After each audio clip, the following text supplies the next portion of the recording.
يا أيها الذين آمنوا اتقوا الله حق تقاته ولا تموتن إلا وأنتم مسلمون. Bapak dan Ibu kaum muslimin dan muslimat yang dirahmati Allah Subhanahu wa taala. Alhamdulillah, rasa syukur kepada Allah atas segala rahmat, nikmat dan karunia-Nya mengharuskan kita untuk memujinya dengan pujian yang setinggi-tingginya. Dengan harapan mudah-mudahan kita termasuk hamba-hambanya yang bersyukur sehingga nikmat yang sudah didapat semakin Allah berikan. Mudah-mudahan majelis ini juga majelis yang sering mengucapkan salawat dan salam kepada Nabi alaihi salatu wassalam. Karena salawat dan salam kepadanya adalah kembalinya kepada kita juga. Bersalawat kepada Nabi sekali mengundang salawat Allah kepada kita 10 kali. Mudah-mudahan salawat juga disampaikan kepada para Ahlul Bait, kepada para sahabat, para tabi'in, dan kaum muslimin dan muslimat sampai akhir masa. Bapak dan Ibu kaum muslimin dan muslimat dirahmati Allah, melanjutkan pembahasan fikih doa dan zikir, itu tentang ar-ruqa asy-syar'iyyah, tentang ruqyah-ruqyah syar'i yang diriwayatkan dari Nabi alaihi salatu wassalam untuk meruqyah orang yang sudah atau orang yang sedang sakit. Tinggal satu doa lagi dalam pembahasan kitab syekh kita ini, hafizahullah. Wa thabata fi sahihaini an Aisyah radhiyallahu anha.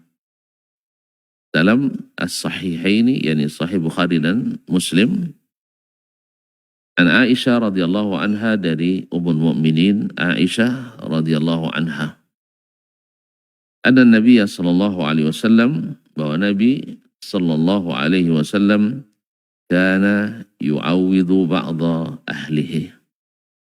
Nabi sallallahu alaihi wasallam sering menta'widh sebagian keluarganya, atau melakukan atau membacakan doa perlindungan untuk sebagian anggota keluarganya, tentu yang sakit.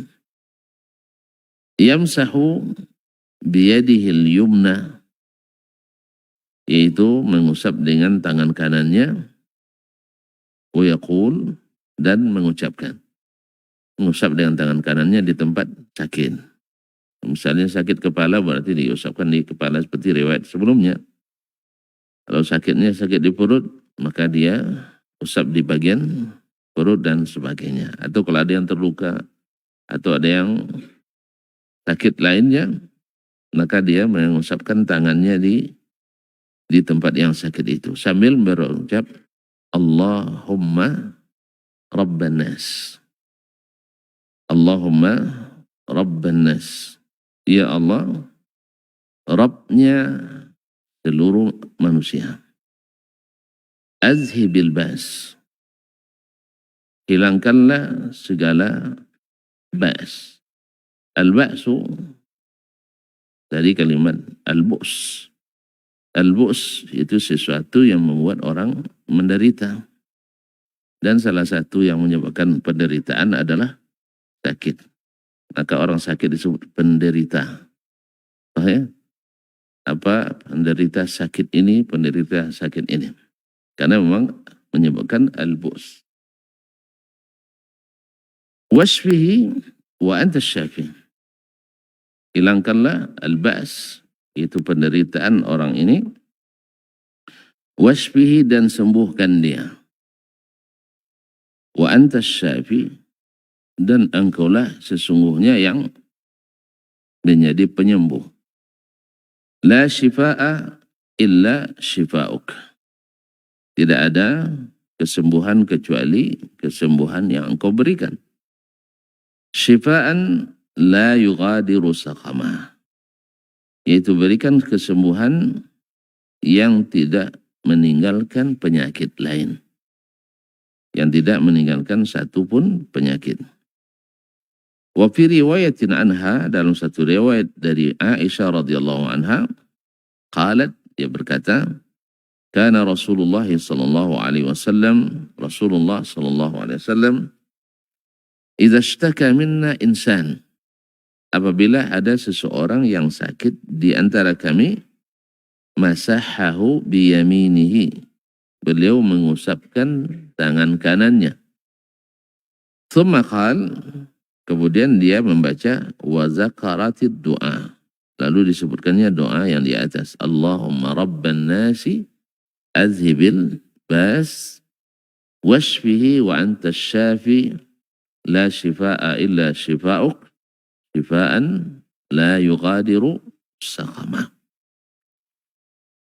Wa fi riwayatin, dalam satu riwayat, qalat, dia berkata, yakni Ummul Mukminin Aisyah mengatakan, inna Rasulullah sallallahu alaihi wasallam, bahwasanya Rasulullah sallallahu alaihi wasallam kana yarqi, beliau melakukan ruqyah, bihadzi ruqyah, dengan mengucapkan ruqyah ini, wa dzakarathu, dan disebutkannya doa tadi, Allahumma rabban nasi azhibil ba's washfihi anta syafi la shifaa illa shifauk shifaan la yughadiru saqama.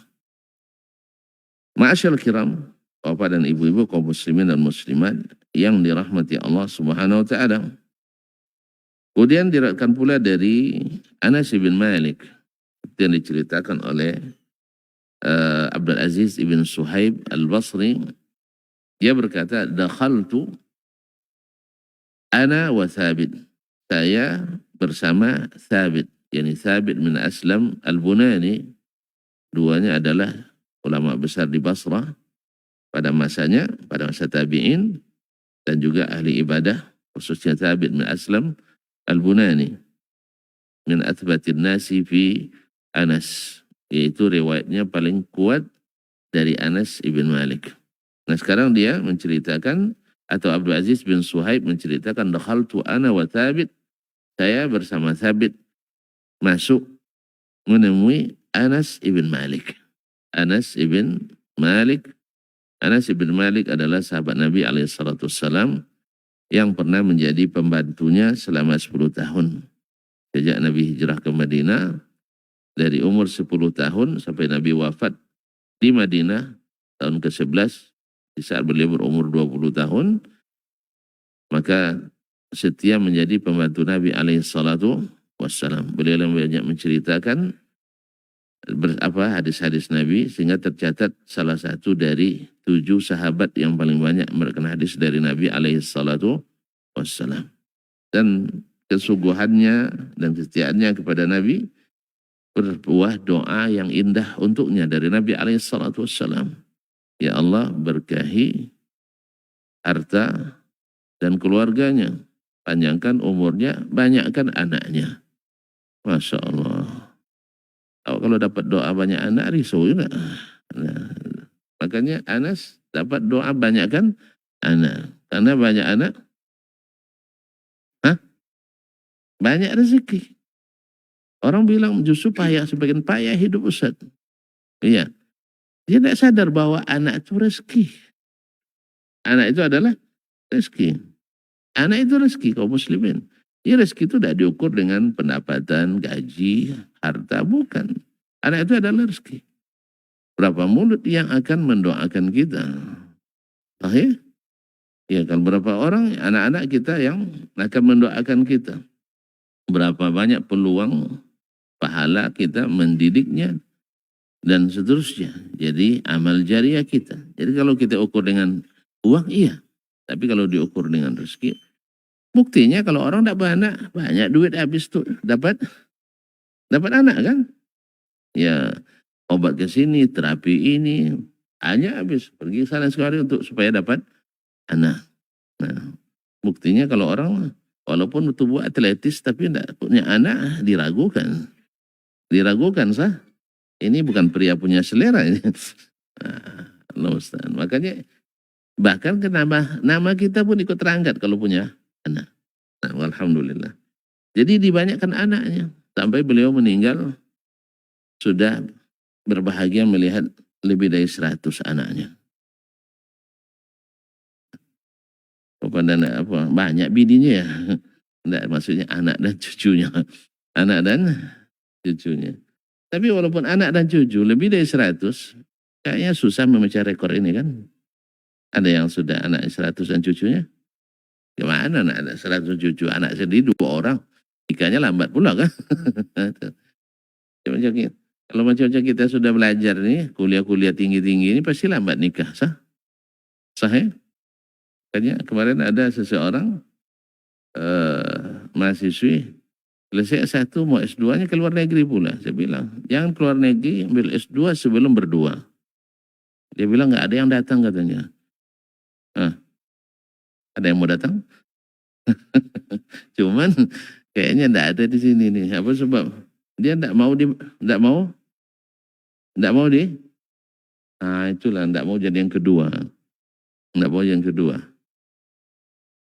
Ini kayaknya yang kedua semua enggak bisa. Jadi kaum muslimin dan muslimat. Itulah makanya kalau kamu sudah S2 nanti yang berani melamar minimal itu S3 itu pasti istri yang ketiga. Nah, makanya sebelum dapat S2 maka harus berdua dulu. Soalnya ada segan orang. Segan orang melamar. Apalagi kalau sudah punya pribadi semua. Rumah pribadi, mobil pribadi, rekening pribadi. Segan orang datang. Makanya dari sekarang kita harus paham bahwa kaum muslimin muslimat kita punya anak. Walaupun sedang kuliah, kalau menikah, nikahkan. Ya, sebab anak kita tetap anak kita walaupun setelah menikah. Dan alhamdulillah tidak pernah nikah menjadi penghalang untuk belajar. Tidak penghalang jadi orang-orang hebat. Amr bin Al-As, juru runding paling kesohor di kalangan Arab, masuk salah satu dari super cerdas orang Arab. Itu umurnya dengan anaknya beda hanya 13 tahun. 12 tahun. Jarak ayah dan anak hanya 12 tahun. Berarti nikahnya umur berapa tuh, Bang? Umur 12. 13 tahun berarti umur 12. Udah menikah. Itu masih terlambat juga itu. Ada yang lebih lagi. Teman istri saya di Madinah, umur 21, sudah punya cucu. Gimana tuh? Umur 21 sudah punya cucu. Umur 91 belum punya cucu. Umur 21 tahun. Gimana kisahnya? Ketika dia berumur 9 tahun, ini perempuan ya, 9 tahun, dinikahkan orang tuanya. Ternyata, Masya Allah, senang dia menikah lebih cepat. Karena prestasi justru meningkat. Selalu juara di kelasnya. Tetap sekolah. Langsung dapat anak, umur 10 lahir anak perempuan pula. Perempuan. Anaknya umur 9, berarti umur dia 19. Ditawarkan anak, mau ke menikah? Ibu senang menikah. Alhamdulillah, nikah pula anaknya. Umur 10 anaknya, dia sudah umur 20. Umur 21 lahir pula anaknya.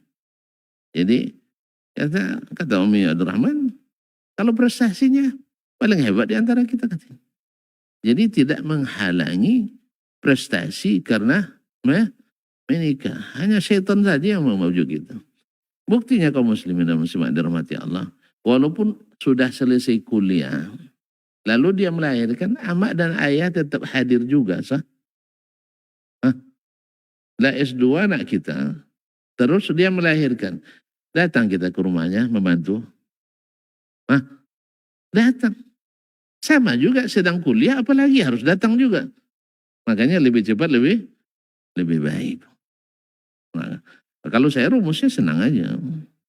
Rumus saya kalau saya punya anak, menikah, saya nikahkan. Nanti mau kuliah, terus saya kuliahkan. Menantu saya mau kuliah, tetap saya kuliahkan. Mertuanya mau kuliah, saya kuliahkan. Tapi dengan catatan saya sanggup. Itulah. La yukallifullahu nafsan illa wus'aha. Ya harus begitulah. Nah, dengan catatan saya sanggup. Kalau tidak sanggup saya aja tidak kuliah. Kalau saya sanggup saya kuliah. Jadi tidak ada jadi penghalang itu. Dan itu tolong dicatat baik-baik kita. Jangan karena kadang-kadang karena menunggu tamat dulu. Besok tamat belum tentu ada yang datang. Sah? Kecuali yang sudah seperti yang sudah S3 pula yang berani. Karena ini S1. Karena S1 sama S1 nanti jeruk makan jeruk kata orang. Sah? Sah? Awak ada S3 aja di S1 kalah juga kita debat. Tidak tahu tuan-tuan. Kalah juga kita berdebat. Ibu ya? Kalau perempuan kan disebut orang. Ini orang yang bilang nih dalam ilmu cinta. Dia bilang lawan debat enggak juga. Pasti kita kalah. Sebab dia lebih hafal. Hujah daripada kita. Sahih? Enggak pernah coba ya? Tengok wajah-wajah. Wajah-wajah kalah aja semua nampak. Dilawan dengan otot. Jelas enggak mungkin juga. Menang jadi arang. Kalah jadi kamu. Dah jelas istrimu lemah kamu lawan pula dengan otot. Dah. Tak salah juga kita. Dilawan menang enggak dilawan. Kalau kita kalah, sempat kalah, kalah sama bini. Lebih parah lagi. Karena sebab itu dilawan dengan mulut kalah kita, dilawan dengan otot kita juga kalah. Nah, kalau yang mudah mengalahkan yang perempuan nih, dengan mata uang. Dengan mata uang. Tapi kalau laki-laki mudah dikalahkan dengan mata orang. Sahih? Dengan mata orang. Kalau perempuan dengan mata uang. Paham lah. Nah, antang nengok yang ancaknya, cinan langsung. Sah? Tapi kalau perempuan, alhamdulillah, itulah mudahnya. Kalau perempuan enggak. Kalau perempuan kasih mata uang, insya Allah. Pada umumnya ya, asal jangan gaji dia lebih besar dari kita, itu aja.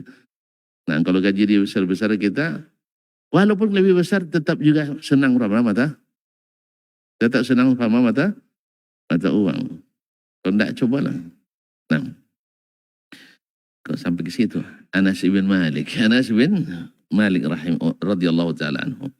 Faqala Thabit berkata, ya Aba Hamzah, wahai Abu Hamzah, yakni kunyah Anas bin Malik, ishtakaitu, saya sedang sakit.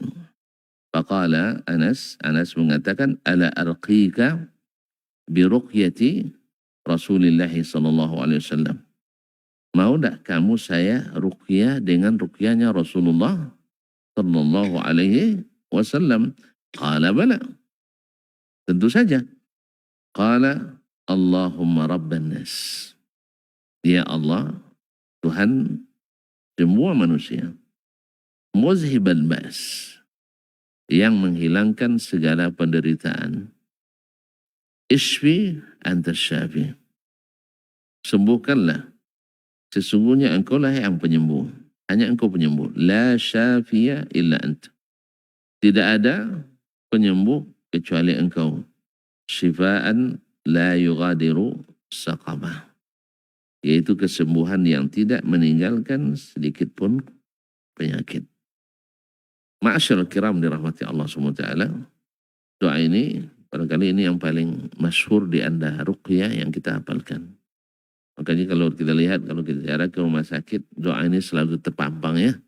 Allahumma rabban nas, adhibil bas, ishfi anta syafi, la shifa'a illa shifa'uk, shifa'an la yughadiru saqamah. Ma'asyarul kiram. Kenapa doa ini? Subhanallah.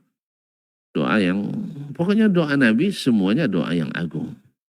Semuanya mengandung penyerahan dan pengakuan kepada Allah Subhanahu wa ta'ala. Seperti doa sebelum ini kemarin kan, Bismillahi, kan itu Bismillahi arqiq. Min kulli syai'in yu'zik. Sahih? Min syarri kulli nafsin au aini hasidin. Allahu yashfik. Bismillahirrahmanirrahim. Dengan nama Allah, aku meruqyamu dari segala sesuatu yang menyakitkanmu. dari segala kejahatan setiap jiwa atau mata orang hasad. Allah yang menyembuhkanmu, dengan nama Allah aku memberikan atau meruqyahmu. Nah sekarang di sini dimulai dengan Allahumma Rabban Nas. Ya Allah, Rabb yang menciptakan, Rabb yang menjaga, Rabb yang pokoknya semua diserahkan pada Allah SWT. Engkau yang menciptakan, engkau yang memiliki. Ya, Azibil Bas. Ini orang sedang menderita penyakit. Maka hilangkanlah penyakitnya. Hilangkanlah penyakitnya. Kenapa minta kepada Allah SWT menghilang penyakit itu? Kenapa? Washfihi anta syafi. Dan sembuhkanlah. Sesungguhnya engkau hanya engkau lah yang menyembuhkan. Kalimat anta syafi, anta mubtada, asyafi adalah khabar. Khabar itu biasanya nakirah, tapi di sini dengan alif lam ma'rifah, yufidul hasr. Ini menandakan bahwa penyembuh itu hanya Allah. Seperti kata kalau kita bilang anta rajulun, kamu seorang laki. Itu biasa. Itu hanya mubtada khabar, subjek predikat. Kamu seorang laki. Tapi kalau disebut antar rajul, kamulah yang benar-benar laki-laki sejati. Kan ada tambahannya maksud kita. Yang sebenar-benar laki. Kalau dibilang misalnya fulanun alim, si fulan seorang ulama. Tapi kalau dia adalah ulama yang mumpuni sesungguhnya, dibilang fulanun al-alim. Dialah sesungguhnya yang alim. Dialah yang alim. Ini juga di sini antas syafi. Padahal secara gramatika bahasa Arab cukup dengan mengatakan anta syafin. Tapi ketika disambahkan antas syafi, engkaulah hanya penyembuh. Engkaulah hanya penyembuh. Seperti kata doa Nabi Ibrahim alaihissalam ketika dia menyatakan wa idza maridtu fahuwa yashfini. Apabila aku sakit, dialah yang menyembuhkan. Dialah menyembuhkan. Yang menyembuhkan hanya Allah SWT. Semua orang hanya berusaha. Dokter hanya berusaha. Buktinya tidak semua penyakit disembuhkan oleh dokter ini. Dan tidak jarang pula dokter itu juga sakit juga. Jadi dia ngobati orang ngobati dia. Sahih? Jadi sama. Nah, dalam dunia ilmu pun kita begitu. Kita guru tapi kadang-kadang digurui juga. Ada yang tidak kita ketahui. Makanya Allah tegaskan pula fawqa kulli alimin subhanallah fawqa kulli dzi ilmin alim. Di atas setiap yang berilmu ada yang alim pula. Dan itu hal biasa. Karena memang yang sempurna itu hanya Allah SWT.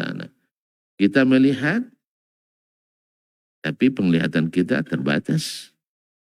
Yang di kiri kanan tidak nampak sama kita. Sah? Yang apalagi yang di belakang. Ini atas juga, kecuali kita noleh ke atas. Tapi kalau Allah SWT, penglihatannya yuhitu bi kulli syai'.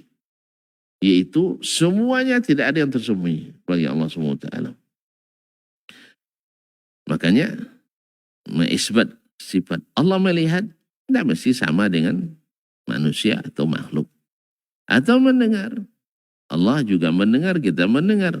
Tapi kalau pendengaran kita terbatas. Yang di sebalik dinding itu tak terdengar sama kita. Orang bisik-bisik tidak terdengar sama kita. Tapi bagi Allah,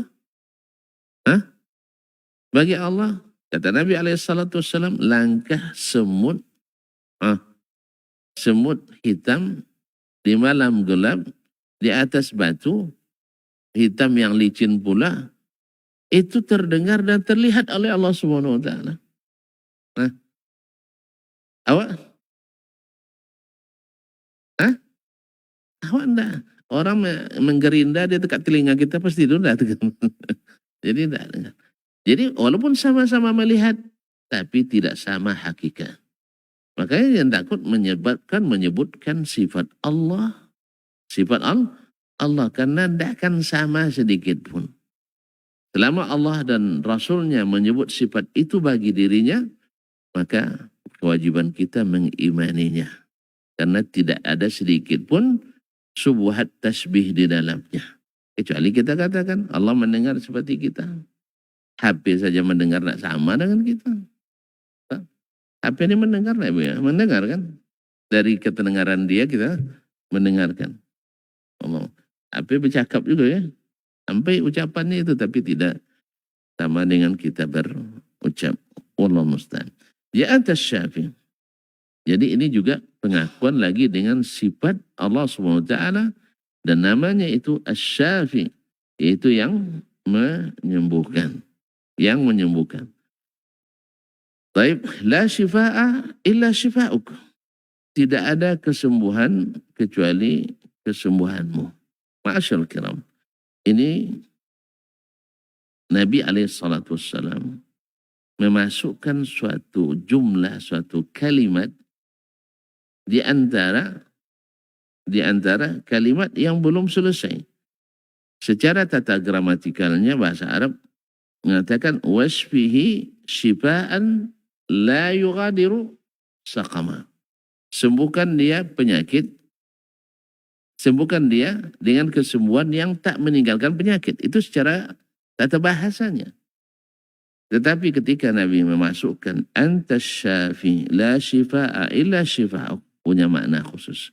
Tidak akan tercapai kesembuhan itu kecuali mengakui tidak ada kesembuhan kecuali dari Allah Subhanahu wa taala. Makanya kalimat syifaan la yughadiru saqama ditakhir. Dilambatkan. Kita mohon kepada Allah lalu kita sebut, lebih diutamakan menyebut kelebihan Allah, kekuasaannya daripada menyebutkan permintaan kita. Dan ini adalah suatu hal yang yang sering didapatkan dalam doa-doanya para al-anbiya, para nabi, khususnya Nabi kita Muhammad SAW. Mungkin dalam pertemuan sebelum ini kita sebutkan ketika di padang Arafah. Nabi mengatakan sebaik-baik doa adalah doa di Arafah. Dan sebaik-baik doa yang dibaca oleh Nabi dan oleh Nabi-Nabi sebelumnya. Apa? La ilaha illallah wahdahu la syarika lah. Lahul mulku wa lahul hamdu wa huwa ala kulli syai'in qadir. Coba kita lihat bahasanya. La ilaha illallah. Tidak ada Tuhan yang berhak disembah, diibadati, kecuali Allah. Ada permintaan di situ? Ada permintaan? Tidak ada. Kemudian, wahdahu, Maha Esa. La syarika lahu. Tidak ada sekutu baginya. Ada permintaan? Tidak juga. Lahul mulku. Baginya semua kerajaan. Walahul hamdu. Baginya semua pujian. Ada doa permintaan? Tidak juga. Wa huwa ala kulli syai'in qadir. Dia maha kuasa terhadap segala sesuatu. Tidak ada permintaan. Makanya ibadah itu disebut oleh Nabi dengan doa.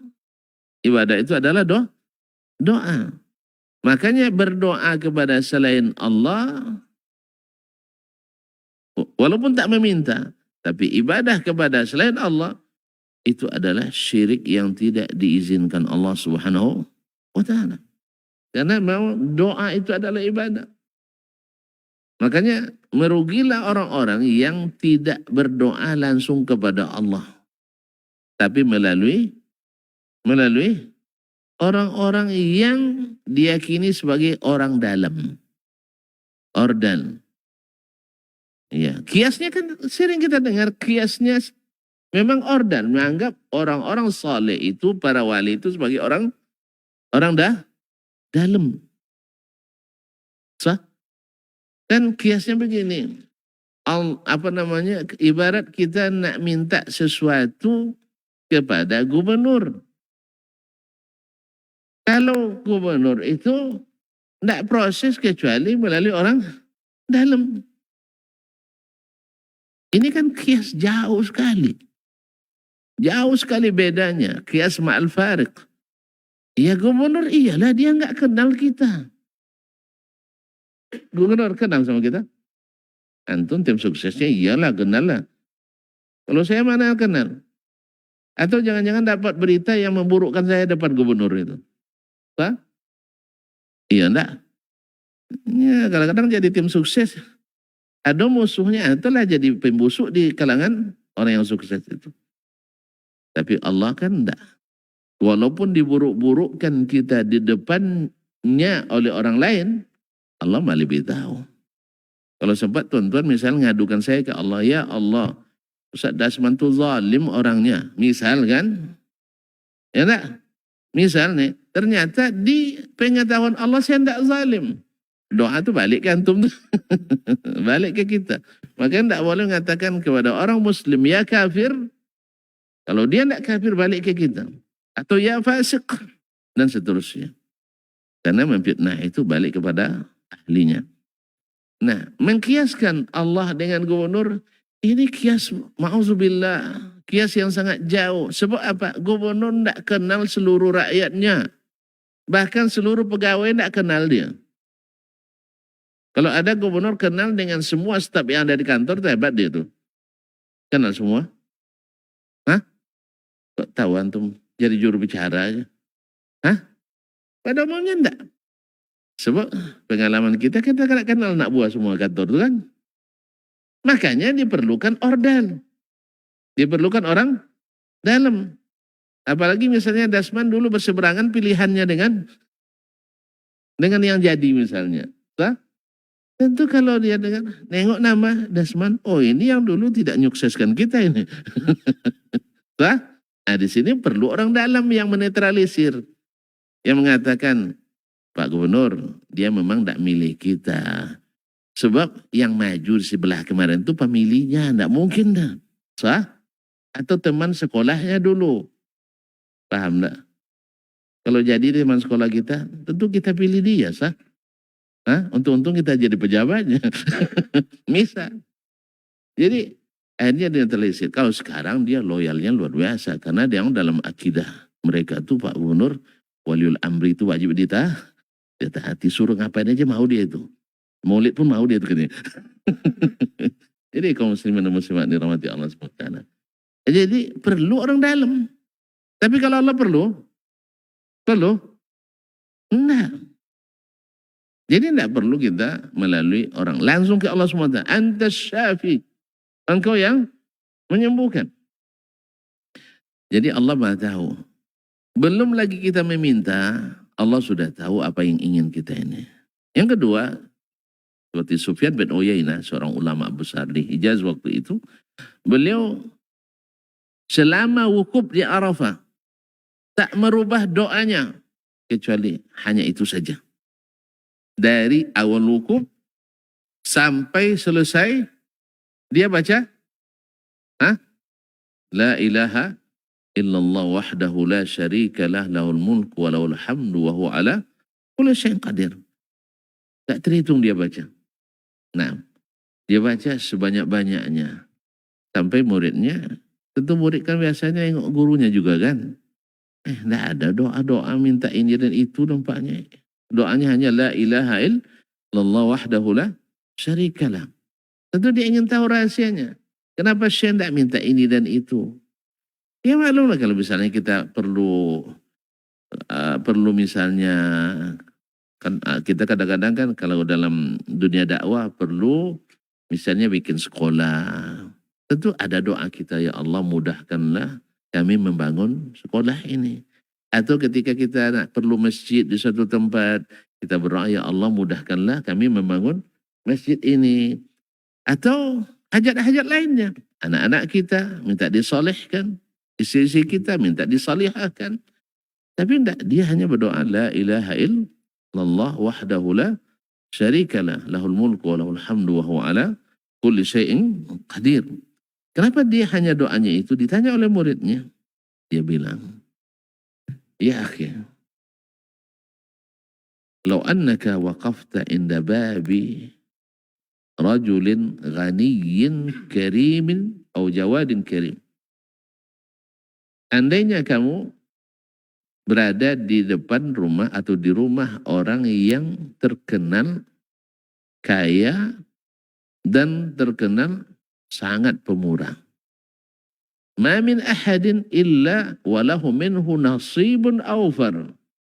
Tak satu pun orang yang datang ke situ kecuali mesti bawa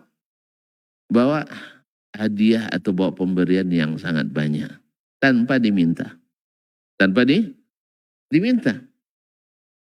Maka kalau Allah lebih daripada itu, walillahil matsalul a'la. Allah lebih dari itu, lebih pemurah dan lebih pemurah dan lebih kaya. Kan tonton sendiri kan. Dalam hadis qudsi disebutkan kekayaan Allah, andainya semua orang, jin dan manusia, berkumpul di suatu tempat, dari awal sampai akhir, manusia pertama, jin pertama, sampai manusia terakhir, jin terakhir, semua minta, lalu Allah berikan semua permintaannya. Kalau dibebaskan minta, tonton minta apa kira-kira? Selama ini apa yang kita doakan?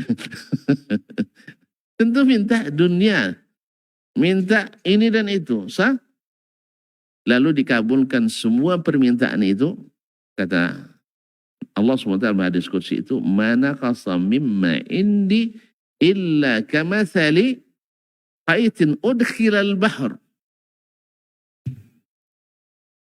Itu tidak mengurangi sedikit pun dari apa yang aku miliki, kecuali seperti sebuah jarum dimasukkan dalam samudera yang luas, berapa yang terangkat airnya.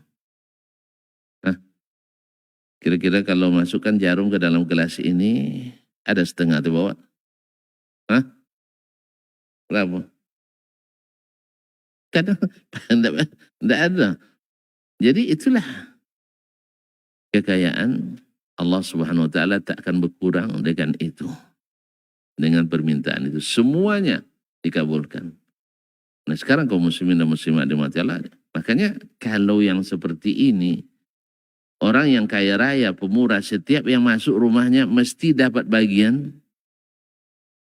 Bagaimana kalau Allah yang jauh lebih daripada hambanya ini, yang jauh daripada hambanya ini. Makanya cukup kita memujinya saja. Kalau sampai ke mapak itu, yang pemurah itu kan terbilang, ya tidak perlu sebutkan hajat lagi. Puji saja dia. Masya Allah Pak. Ya saya tak pernah menemukan orang sebaik Bapak. Sah? Nah, itu udah paham dia tuh. Semakin banyak mujinya, semakin insya Allah semakin paham orang tuh. Bahwa sesungguhnya ini ada mau. Paling dia bilang, yalah Pak, tidak usahlah panjang-panjang cerita, saya udah paham maksudnya. Nah, dan Allah a'la wa a'lam. Allah ajwad wa akram. Allah lebih tinggi dan lebih mengetahui, lebih pemurah. Makanya kalau itu yang ditunjukkan oleh Nabi SAW sebagai doa terbaik, maka itu yang dipilihnya. Dan Allah lebih tahu apa yang saya inginkan. Walaupun saya tidak ucapkan. Makanya tidak perlu melalui perantara-perantara tadi. Tapi kan ada boleh kita didoakan oleh orang soleh, iya. Tapi saya katakan bahwa doa kita untuk kita lebih afdol daripada doa orang lain untuk kita. Kenapa?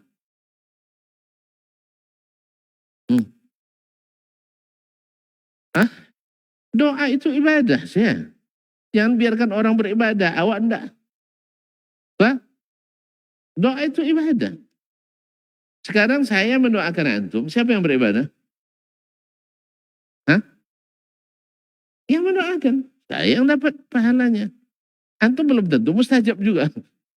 Karena memang dijanjikan doa orang saudara untuk saudaranya di belakang, dari belakang. Misalnya tanpa antum ketahui saya doakan. Dijanjikan dikabulkan. Tapi memang syarat itu syarat. Selama tidak ada mani. Tidak ada yang jadi penghalang. Penghalangnya hanya. Jadi oleh itu kalau misalnya dia mohon maaf ya. Ini sekedar contoh aja. Jangan bersedih. Misalnya dia termasuk yang tidak menyambung silaturahim. Ini kan termasuk doa yang tertolak. Walaupun saya doakan. Makanya kalau tuan-tuan nak mustajab doanya, jangan putuskan silaturahim khusus keluarga kita. Untuk apa rugi kita? Doanya tidak dikabulkan, amalan tidak diproses pahalanya, tidak cair pahalanya. Yang Allah SWT, amhiluhuma hatta yastaliha. Memang doa orang soleh mungkin dikabulkan. Tapi antum berlaku syirik kepadanya. Atau melakukan hal-hal yang dilarang beragama. Kaum muslimin muslim mengakui doa mustajab di samping kuburan orang soleh. Apa hukumnya? Tidak, belum syirik. Bid'ah. Bid'ah. Kenapa dikatakan bid'ah? Tidak ada dalam ajaran Nabi SAW. Dan ijma' sahabat meninggalkan itu. Tidak ada mereka ketika mengalami masalah sulit pergi ke kuburan Nabi. Kecuali dalam hadis palsu atau hadis yang diselewengkan pemahamannya. Buktinya Ali dan Muawiyah bermasalah sah. Ali dan Muawiyah pernah terlibat di perang Siffin sah. Berat tak masalahnya? Berat. Sampai sejak itu umat Islam tidak menikmati kebersamaan seperti yang terjadi di zaman Abu Bakar, Umar dan Utsman. Setelah itu umat Islam tidak bisa bersatu lagi. Dalam satu kepemimpinan. Walaupun mereka tidak buat kadang membentuk aliran Syiah dengan mengklaim cinta Ali dan keluarganya. Di seberang sana di Syam cinta Muawiyah. Digelar pula dengan Nawasib. Tapi alhamdulillah para sahabat Nabi tidak terlibat ke sini, tidak terlibat ke sini dalam masalah ini. Tidak ada yang Syiah, tidak ada yang Nawasib. Tidak ada yang Syiah, tidak ada yang Nawasib. Walaupun dalam perang Siffin ada yang sebelah Ali, ada yang sebelah Muawiyah. Tapi dalam aliran Syiah tidak ada sahabat. Dalam aliran Nasibiyah tidak ada sahabat. Jelas ya? Kan kita sudah sering takrir masalah ini. Bahwa generasi yang seluruh personilnya selamat dari aliran sesat. Hanya generasi sahabat. Makanya ketika ditanya kepada Nabi SAW golongan yang selamat itu. Golongan Ahlus Sunnah wal Jamaah itu. Bukan mazhab Syafi'i, tidak. Bukan tasawuf Ghazali, tidak. Dijawab oleh Nabi SAW, man kana ala mithli ma ana alaihi al-yawma wa ashabi. Orang yang beragamanya seperti saya dan sahabatku hari ini. Makanya ketika ada yang pergi, Aisyah radhiyallahu anha ketika dibujuk atau diminta jasanya sebagai orang yang paling dicintai Nabi di antara istrinya. Dan yang paling pakih pula di antara istri-istri Nabi SAW. Diminta untuk mendamaikan antara dua pasukan tadi. Ingat, tak ada sejarahnya dia minta fatwa dulu ke Nabi SAW. Paling yang dia ingat adalah hadis Nabi sebelum Nabi wafat dulu. Bahwa Nabi mengatakan bagaimana dengan salah seorang dari kalian istri-istri saya. Ketika melewati suatu tempat nanti digonggong anjing. Makanya ketika dia menuju Kufah di suatu tempat saya lupa namanya, ada anjing yang menggonggong rombongan itu. Dia teringat perkataan Nabi SAW. Hanya beliau sebenarnya ingin kembali ke Madinah. Cuman para sahabat yang lain meyakinkannya. Nabi kan tidak melarang, hanya memberitakan. Nabi tidak melarang tapi hanya memberitakan. Kalau benarlah ada salawat yang bisa menghadirkan Nabi, kan cukup. Ini kan terjadi khilafiyah di antara mereka kan. Cukup dipicingkan mata begini, datang Nabi SAW. Ya Rasulullah. Ini yang kau sebutkan dulu larangan kah atau hanya sekedar berita? Selesai kan? Sahih?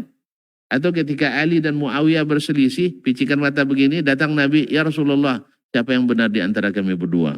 Selesai kan?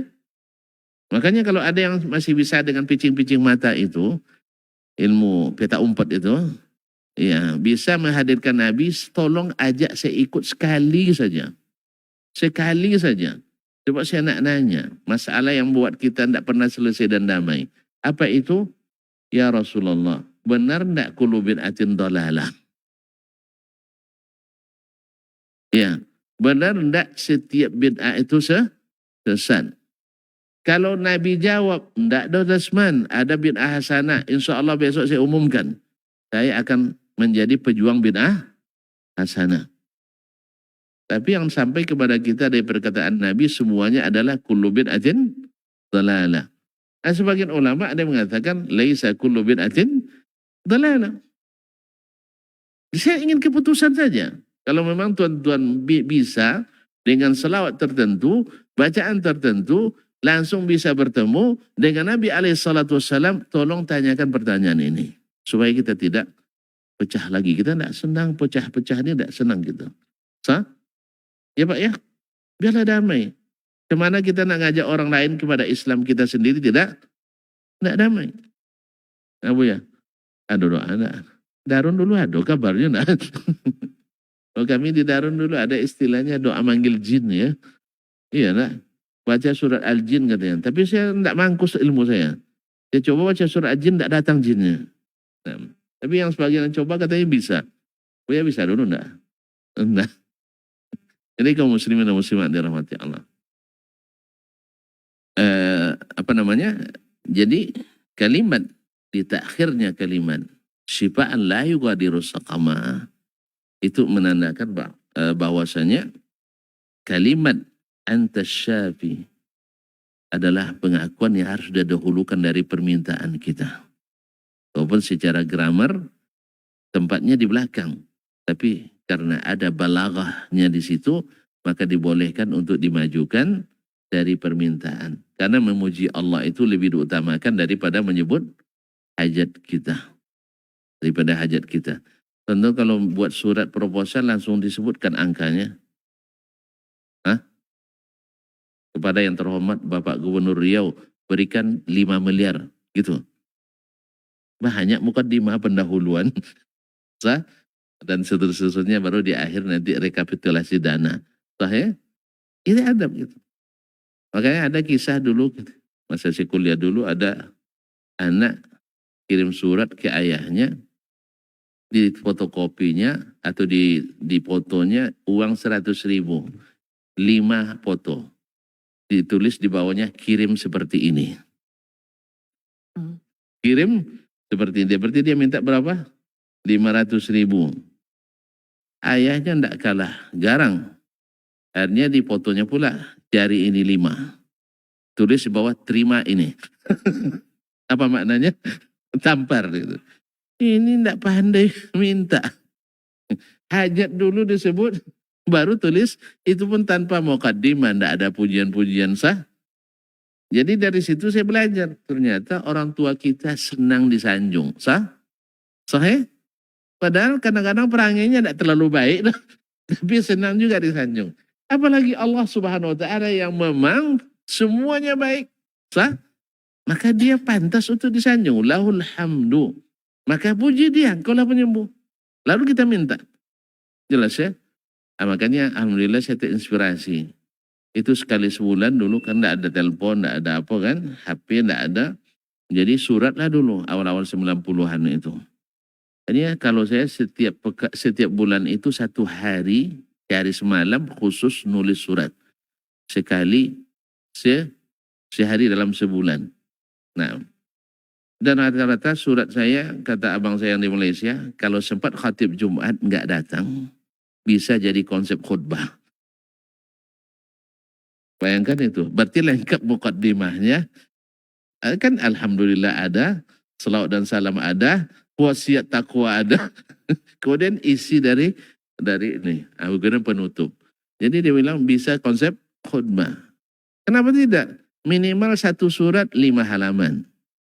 Kadang-kadang sampai 20 halaman untuk 1 surat. Jadi makanya kalau saya khutbah nanti awal-awal dulu kan panjang tuh. Saya masih ingat dulu disuruh khutbah di PCR. Istri di belakang kan, sudah 40 menit belum juga selesai, ibu-ibu nyeletuk. Kok basi dia? Basi kuah lontong deh katanya. Ibu-ibu kan ingatnya lontong gitu. Itu awal-awal dulu kan masih semangat Pak. Nah, jadi orang tidak semangat, awak yang semangat. Alhamdulillah. Jadi kaum muslimin dan muslimat memang biasa nulis panjang dulu. Pokoknya sehari itu saya kerja tidak ada lain kecuali nulis surat. Kayak mak saya, abang, adik di berbagai tempat. Pas menikah tambah satu tugas untuk istri. Karena ketika dapat balasannya lama disimpan tuh. Nah, Masya Allah. Awak tulis minimal tadilah 5 halaman. Kadang-kadang sampai 20 halaman. Alhamdulillah. Tapi barangkali kaum muslimin. Kenapa? Karena harus ada kata-kata yang membuat dia terkesan. Sehingga nanti isi yang kita maksudkan. Apakah ingin menyuruhnya misalnya masih jarang sholat berjamaah. Ini sebutkan kelebihan-kelebihan dia. Lalu kita tambahkan andainya ini, kelebihan yang ada ini ditambahkan dengan sholat berjamaah akan lebih afik lagi. Alhamdulillah mudah. Atau masih bukan ahli hisab menentukan awal Ramadan, bukan. Ahli hisab. Nah, kalau bilang tulis nanti gambar rokok, jangan hisab ini, siapa yang mau? Sahih? Hanya terpaksa pula cari referensi. Kemudian pertama puji-puji dulu lah. Puji-puji dulu. Nah, lepas itu baru andainya ini bisa tinggal akan lebih bagus lagi. Andailah kita waktu itu. Makanya bisa jadi bahan khutbah. Bahan khutbah. Ini Nabi mengajarkan kita adab dalam berdoa dan meminta. Walaupun dalam kondisi sifatnya kita dalam kondisi menderita, tapi tetap adab itu juga dijaga. Makanya doa Nabi Ayub, innama ashku bathi wa huzni ilaik. Saya hanya mengadukan penderitaanku, sakitku kepada Allah saja. Jadi kalimat hanya mengadu kepada Allah, bukan dia sama sekali tidak ada sedikit pun cerita sama yang lain, bukan. Tetapi kalimat ini adalah kalimat memohon. Adab. Ya. Ketika bertemu misalnya dengan guru kita yang sudah lama tidak jumpa, kita katakan, terima kasih banyak ya Ustaz. Kalau bukan karena Allah kemudian Ustaz tak jadi apa saya dulu. Sah? Padahal bukan dia sendiri. Ada guru yang lain. Tapi tidak ada salahnya ketika bertemu dengan dia.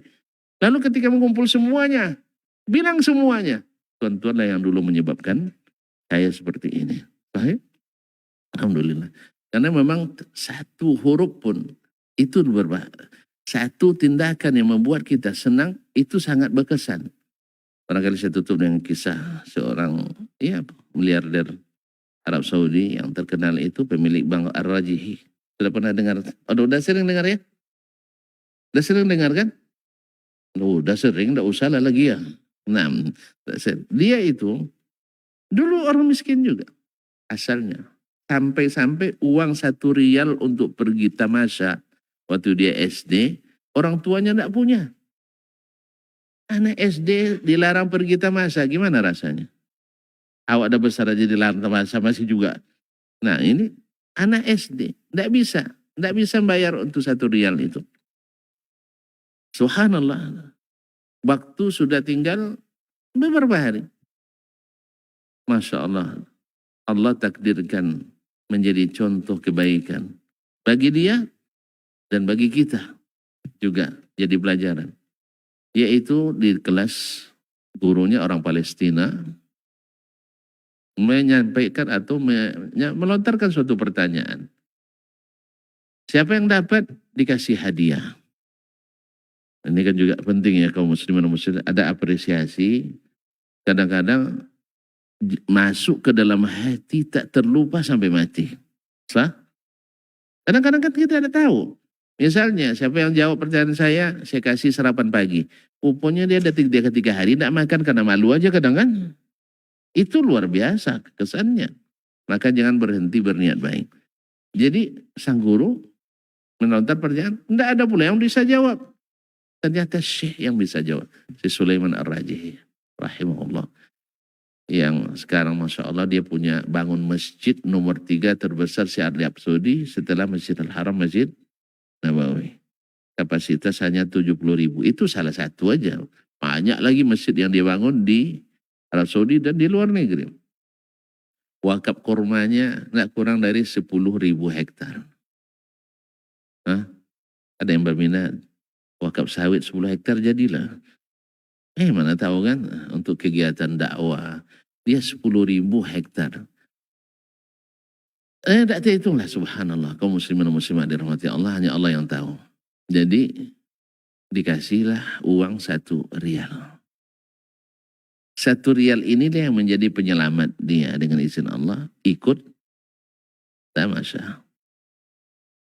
Luar biasa. Setelah beliau menjadi seorang miliarder, dicarinya sang guru tadi. Ini kebahagiaan terpaling bahagia barangkali dalam kehidupannya. Dalam kehidupan luarnya kan. Dicarinya, ketemu. Ternyata syekhnya masih seperti dulu. Sederhana, seorang guru lah. Yang nama guru kan gajinya sederhana kan. Makanya alhamdulillah. Pahlawan tanpa tanda jasa. Mereka pahlawan tapi kadang-kadang dilupakan. La haula wala quwata illa billah. Dicari, lalu dia kunjungi, itu diajak untuk jalan-jalan. Alhamdulillah bawa di mobil, tentu mobil orang kaya, tentu mobilnya mobil Gologa, kan tidak mungkin kan, mesti mobil mewah. Risih juga sang guru sebenarnya. Nah, lalu dia cerita, ingat tidak dulu Ustadz pernah memberi hadiah kepada seseorang. Dia ingat-ingat lagi. Oh ya, 1 rial kan? Iya. Masih ingat tidak orangnya siapa? Ingat lagi.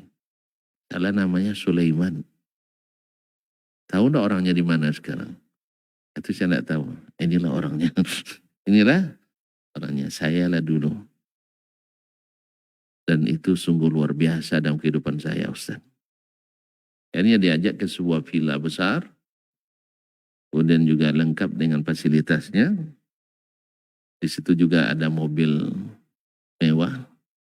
Masih baru sudah disiapkan. Ya, kata sang murid tadi, ini semuanya untuk Ustaz. Antum mau enggak nerima ya? Iya. Villa yang barangkali kalau di sana kan villanya kecil-kecil lah, tipe-tipe 500. Iya. Kecil ya.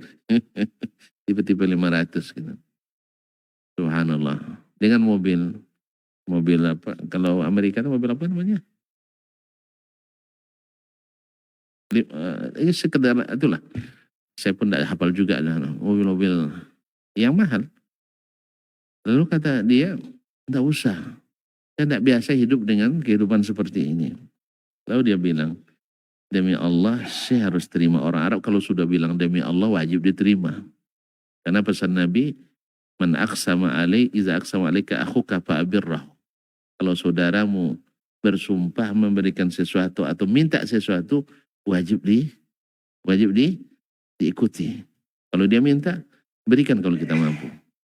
Sebab kalau tidak, nanti dia terpaksa bayar kafarat. Nah, jadi minta, demi Allah ya Syekh, kebahagiaan saya ketika menerima 1 rial itu jauh daripada kebahagiaan Syekh menerima yang ini. Dan jangan risau, insya Allah saya akan berikan gaji bulanan sampai Syekh meninggal dunia. Nah, gaji bulanan tentu taraf hidup udah naik ini kan. Tidak mungkin gaji rendah, mesti gaji tinggi. Ya kalau gaji di sana itu minimal 5.000. Ya, soal teman saya S1 diangkat jadi dosen, gajinya pertama diangkat 4.500. Kecil ya? Kecil kan? Mereka saya tidak mau ngajar di sana. Ada kesempatan waktu itu. Saya pilih pulang. Karena di sini gaji tinggi. Alhamdulillah gaji pertama dosen saya waktu itu kan dosen tetap non PNS. Alhamdulillah 1.628.000